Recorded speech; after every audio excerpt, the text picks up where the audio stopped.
Welcome to Stuff You Missed in History Class, a production of iHeartRadio.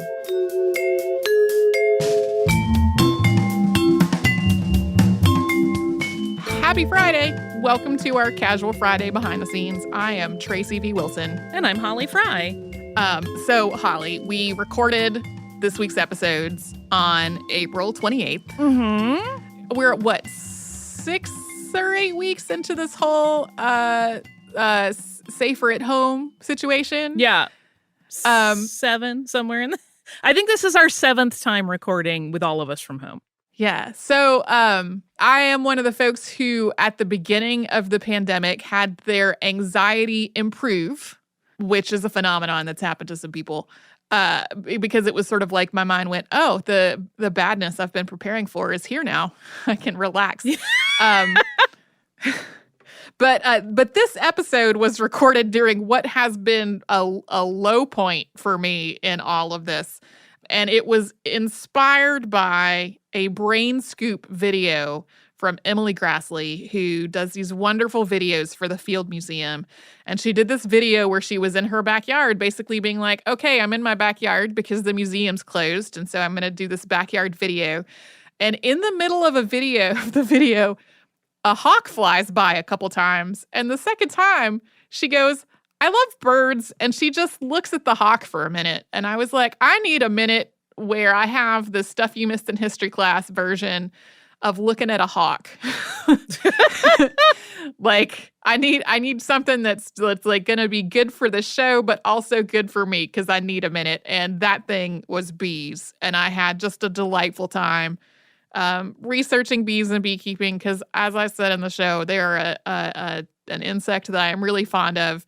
I got to read lengthy book titles that went on, and I got to read historical writings about bees that were really charming, and it was just an episode that I hope everyone enjoys as much as I enjoyed working on it. I'm going to guess you did not watch the Futurama episode The Sting as part of your research. I did not.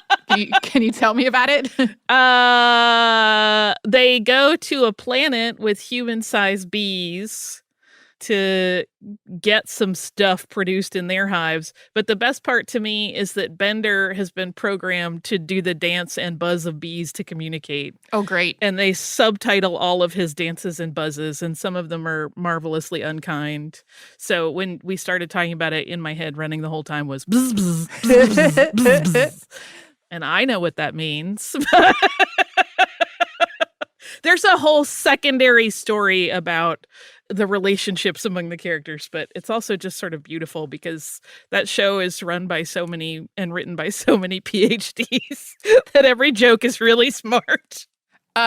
Is there a score by Scott Joplin? Because that's what I think about anytime I hear someone say The Sting. Not on that episode. No. Okay. Way in the long ago past, when our, I don't think you even worked with us yet, but as longtime listeners know, this podcast used to be part of a website called How Stuff Works. And I started working at How Stuff Works first as a staff writer many, many years ago.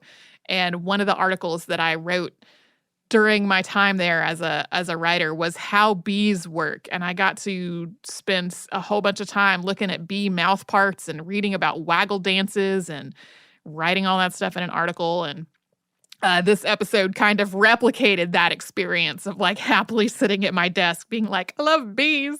I'm going to learn so many things about bees. Well, they're precious. They are. Cute. They are. I'm very fond of them. I have thought about there are various things you can do to encourage native bees to nest in your yard. And I have been intending to put those little tubular, like, bumblebee habitats out there. And I have not done it. And now it's like, when will that happen? Who knows? Yeah.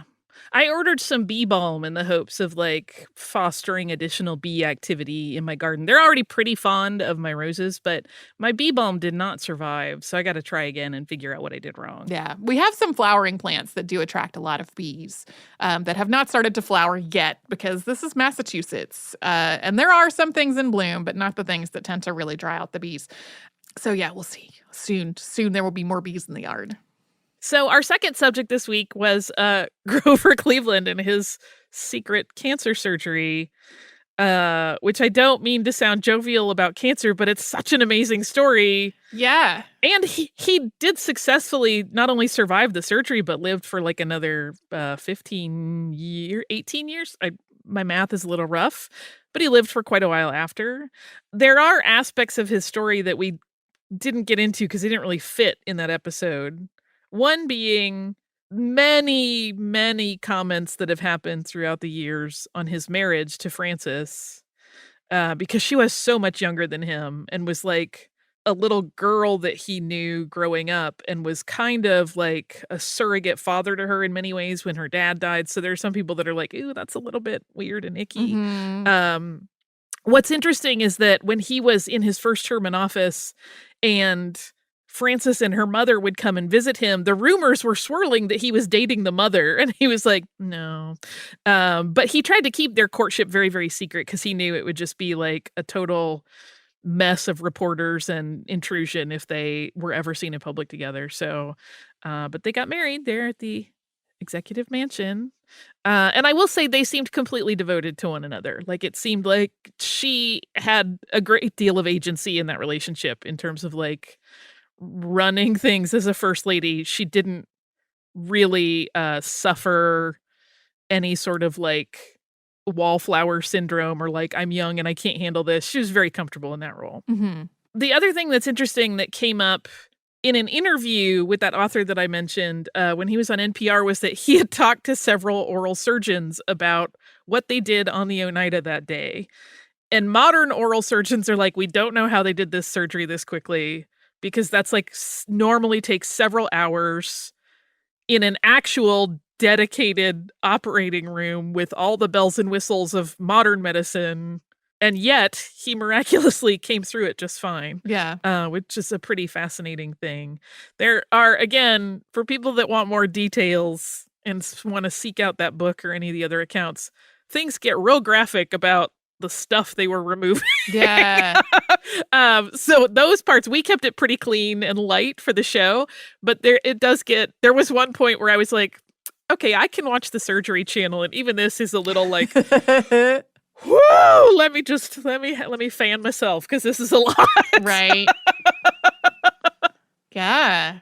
But it is very interesting. Grover Cleveland is a fascinating figure in ways that are both winsome and also a little cringeworthy. Yeah. But this one little piece of his life is so fascinating. Yeah. But well, when you mentioned it to me as a topic, I was thinking I know several stories about like various times that either the president was having some kind of medical procedure and people knew about it, and there was this whole thing where there's like the vice president is temporarily in charge.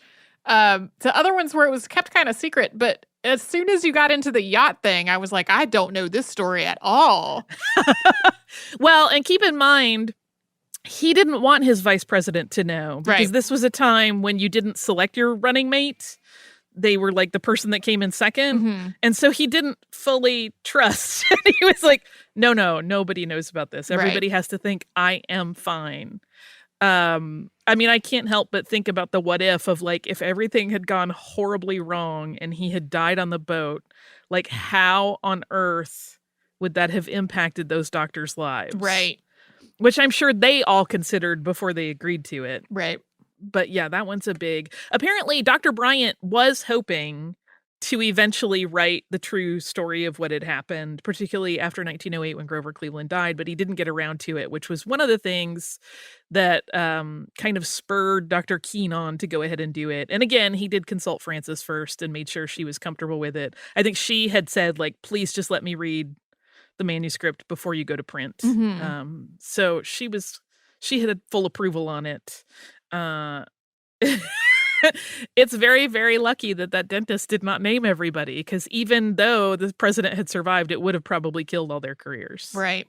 And then I think about how difficult it would be to pull this off today when politicians are on television all the time. Yeah, I was thinking about that as we were talking about having to call reporters on the phone. And I was like, in today's world where there's constant televised everything, would have been way harder to keep that secret. Yeah, and they didn't have a press secretary at that point. So it was like literally the president and his wife calling papers and going, stop that. Yeah. If you would like to write to us about this or anything else, you could do that at historypodcast@iheartradio.com. You can follow us on social media as Missed in History pretty much everywhere. And you can subscribe to the show on the iHeartRadio app, at Apple Podcasts, or wherever it is you listen.